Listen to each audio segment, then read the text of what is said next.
Now, I got rather ahead of myself when I said at the end of the previous video that I'd come to the end of term one because inexplicably I had completely forgotten about the Soviet Union.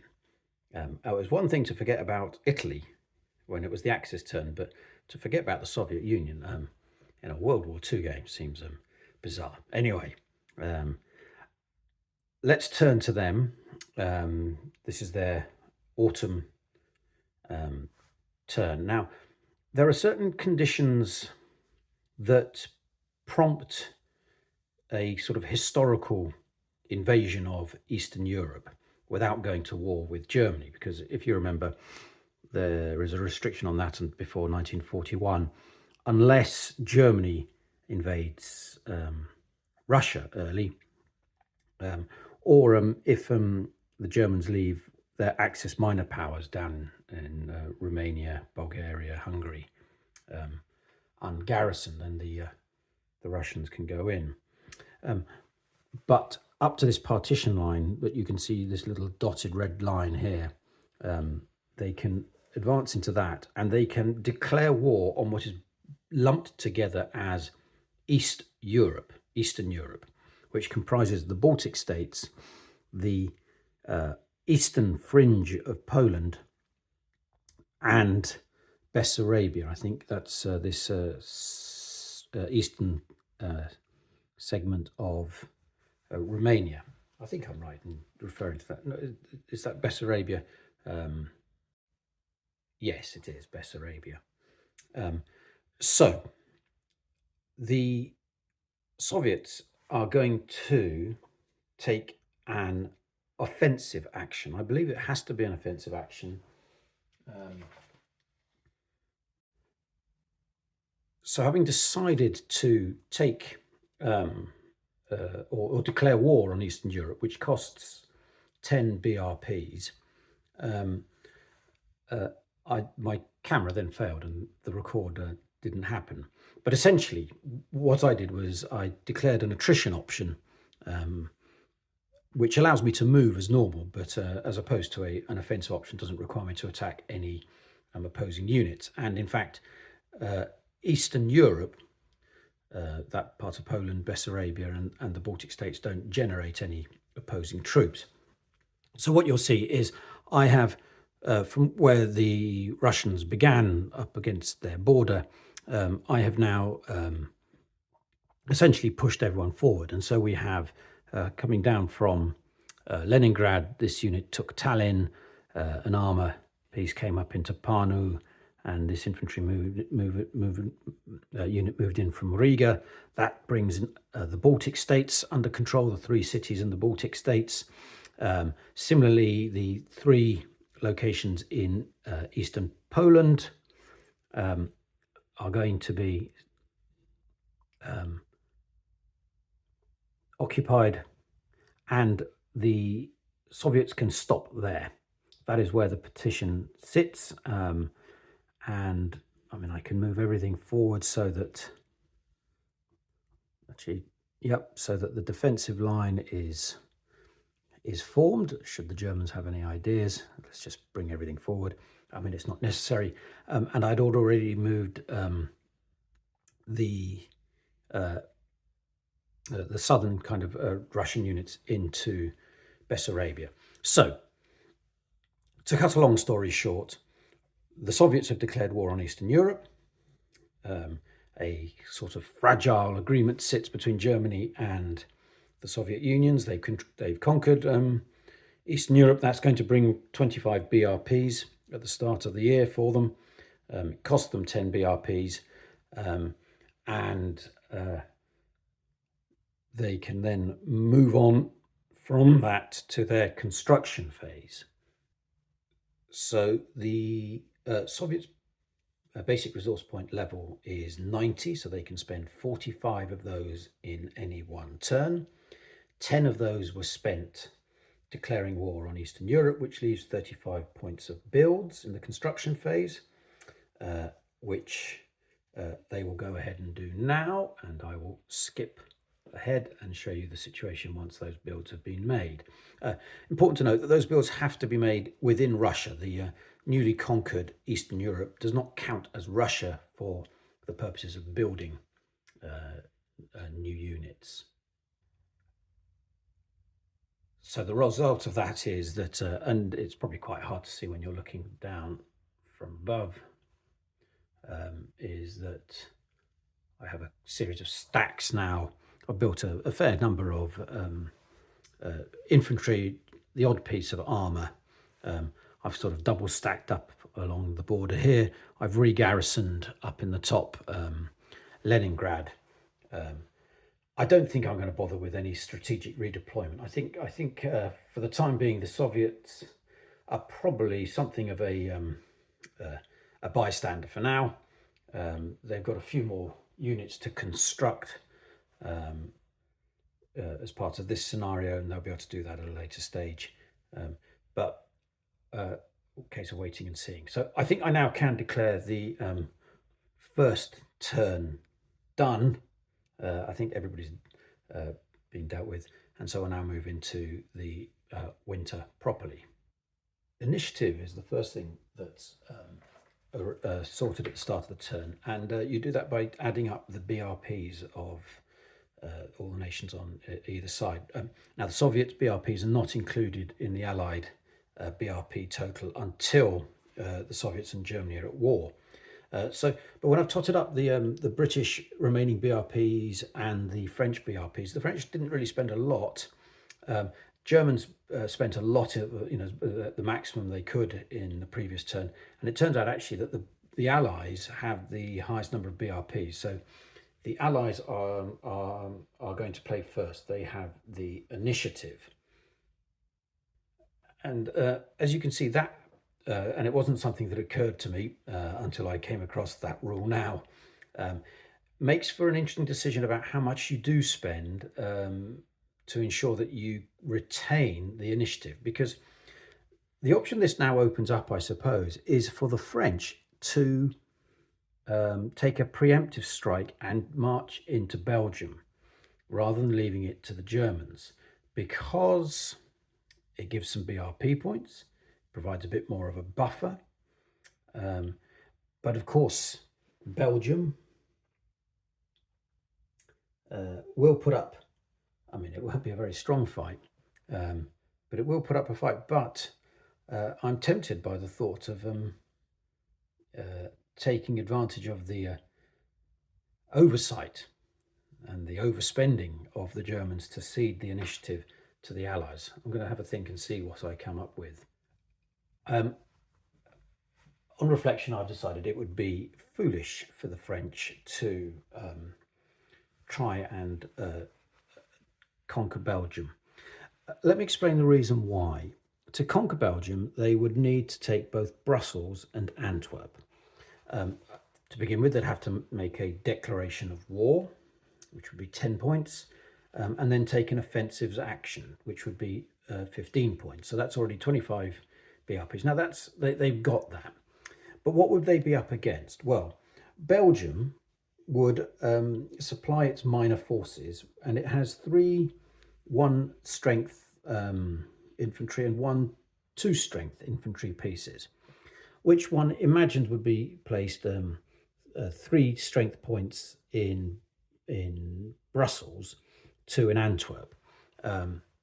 Remember that those strength points are doubled in defence, so effectively Brussels would have 6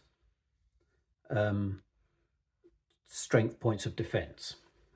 There's also a air unit, so that would bring it up to 7. To get 2 to 1, the French would have to bring 14 points of strength to get a 2 to 1 result. Because if they don't, they face the 33% chance on the combat results table of an exchange, which would mean they would find themselves with scant troops available, losing one of their, potentially even their armour unit here, if they did suffer an exchange, having to sacrifice 3 strength points to soak up the Belgian strength points. And if they did manage to bring enough force to bring on Brussels, it's unlikely they would then have enough to bring on Antwerp. Now, the British could come in and declare an offensive action themselves. They can't declare, they would have to either declare an offensive action or pass. They can't kind of take an attrition action. So there's an awful lot of spending with no guarantee of success for, I think, little return. So I can understand why the game, in a way, directs towards not taking an ahistorical role. If I'd thought about this in a little bit in advance, maybe I could have set up my forces earlier on in a slightly different way, so that an attack on Belgium might have been possible. But in this instance, I'm not going to do it, simply because I just do not want to find myself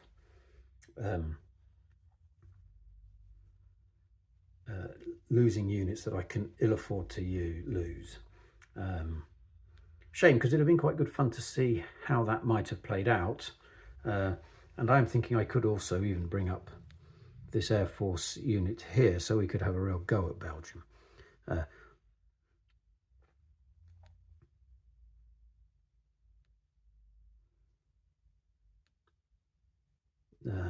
Yeah, I don't know. The Germans could intervene, and I think it's going to start getting messy. So I think I'm probably going to pass on the option for the time being.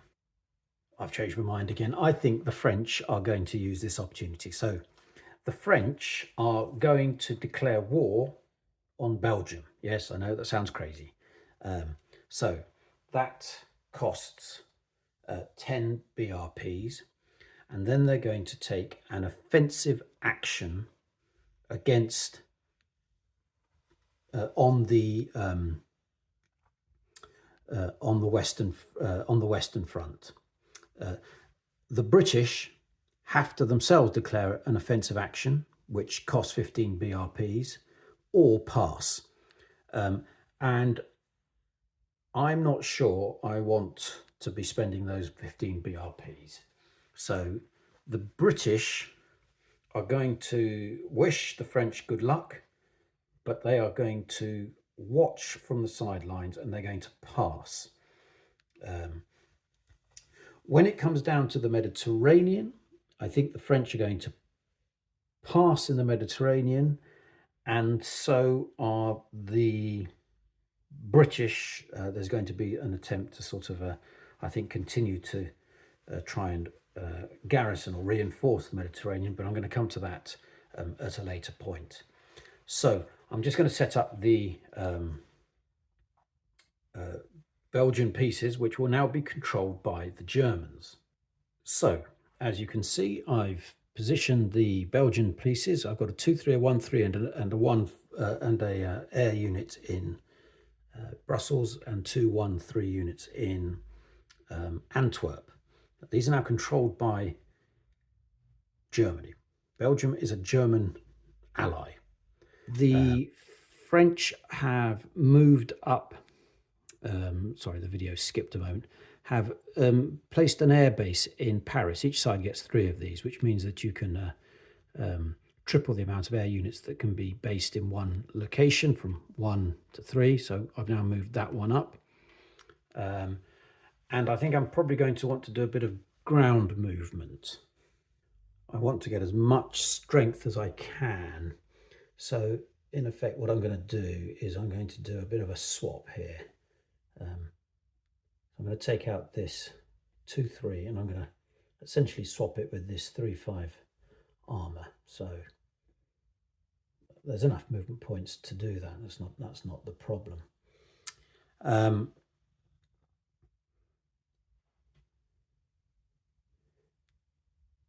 think I've brought as much to bear as I've got. I don't think there's any other armor sitting somewhere that... No. So that's the French movement in within France. I don't think there's anything else. I've left this a bit sparsely defended here, so we really need to. That's no good. So 1, 2. I really want to be defending that a bit more effectively. Just a little bit stretched. Just feeling a little bit stretched. So we could be about to see why this was a really rather bad idea. But I think I want to give this all a go. Oh, okay, there's an armor piece there, so I could.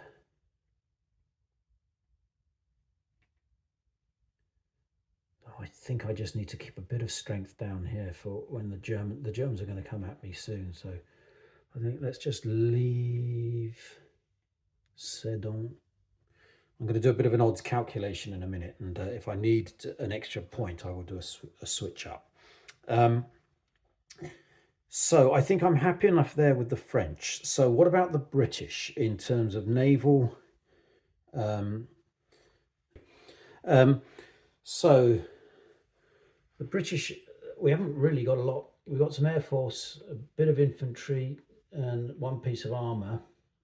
So very few pieces in Britain. So I can't leave Britain any less defended for the time being than it is. I've sent as much as I can for the time being into North Africa down here. You can just about see all the pieces and all of the map of North Africa. I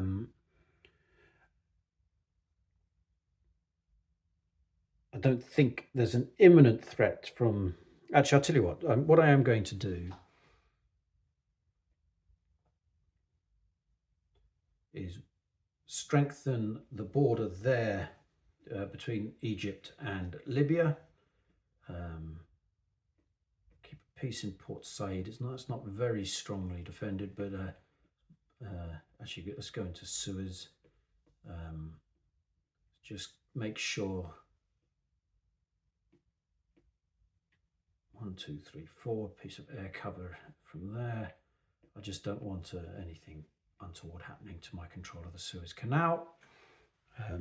So I think that's all okay. So I think I'm happy with the positioning for the time being of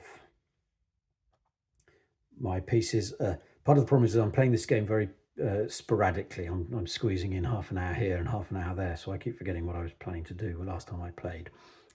Not to worry, this is all just a part of an experiment with the system. So let's come to the one key offensive, which is this attack here on Brussels.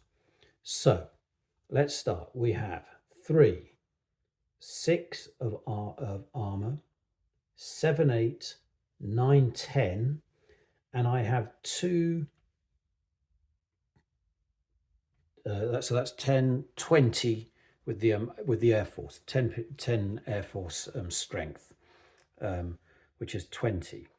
Now, the Germans cannot at this stage intervene. In the next turn, if the Belgians survive, then they can start intervening on their behalf. So there's no chance for the Germans to send in their air to sort of counter air or support the attack, the defence. It is, the Belgians on their own for the time being.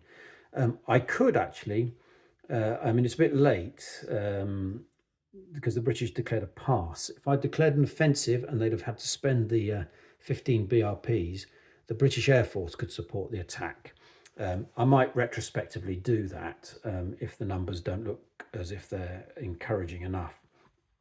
So I've got 6, 7, 8, 9, 10 against 2, 3 pieces of ground strength doubled, which is because of they're always doubled, which is 3, 6, and then the air strength brings it up to 7.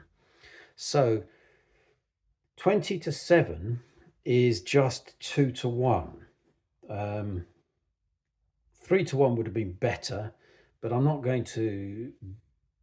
I'll tell you what gets me that 3 to 1 is if I do in fact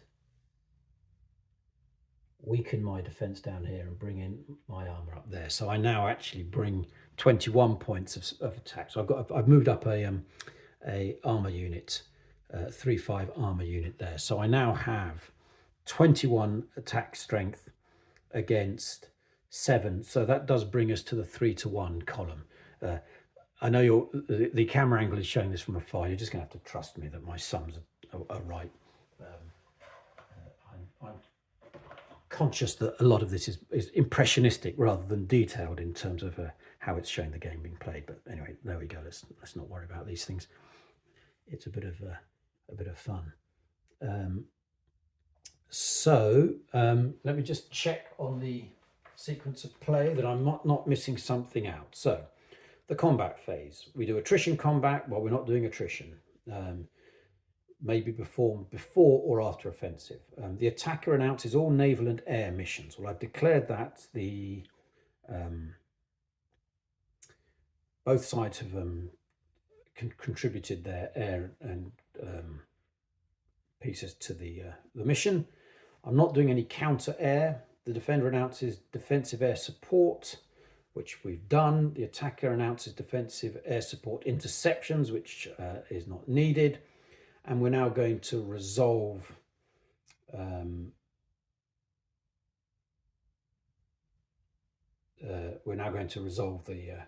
combat itself. So we're at 3-to-1. Going to roll a dice. The French want high. The Belgians want low. 3. 3 on a 3-to-1 is CA3. So CA3 is counterattack 3. That means that nothing has happened on the first turn, but the Belgians are now going to have to counterattack on the 1-to-3, which is not great for the French. Why is that? I don't know if you can see down here. The offensive table on 3-to-1, the range of possibilities was on a 1. There would have been an exchange, in which case you exchange strength point for strength point. So the French would have had to destroy one of their 3 strength armor units. Not great. You then get the 2 counterattack options, CA2 and CA3, which means that the counterattack takes place at either 1-to-2 odds or 1-to-3 odds. And then if they'd have rolled a 4, 5, or a 6, then the defender would have been destroyed. And that would have been done. Now, the counterattack 3 means that the counterattack takes place on the 1-to-3. And you might think, well, that's pretty favourable for the French. The only problem is that now brings into play an exchange result on a 1 and a 2. So where previously on the 3-to-1 attack, exchange could happen only once on a 1. Now it can happen on a 1 or 2. So the chances of an exchange have doubled. So here comes the counterattack. It's a 4, that's fine. It's an A. The attacker is destroyed, and so the French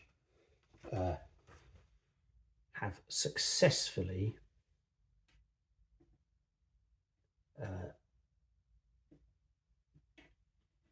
beaten off the Belgian army, who, taken by surprise, weren't expecting that from their supposed allies. And so we can now move in. I think we might move like that. Now, that then leaves up here, I think we don't want to leave these pieces, these Belgian units for the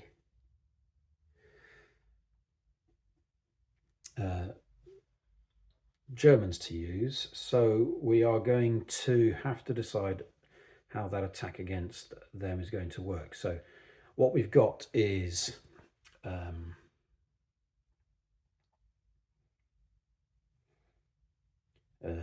we can't do any exploitation, by the way, because all the armor units were used. You can only exploit with unused armor. So there's no exploitation, but that wasn't really the point.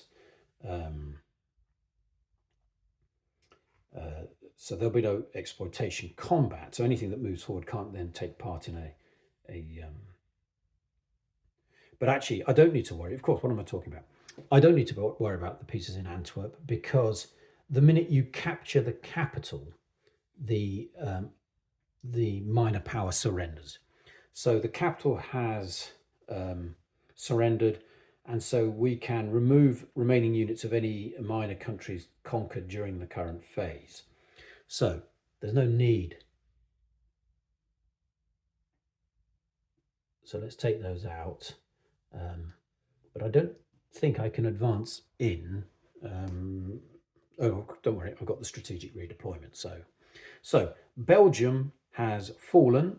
It is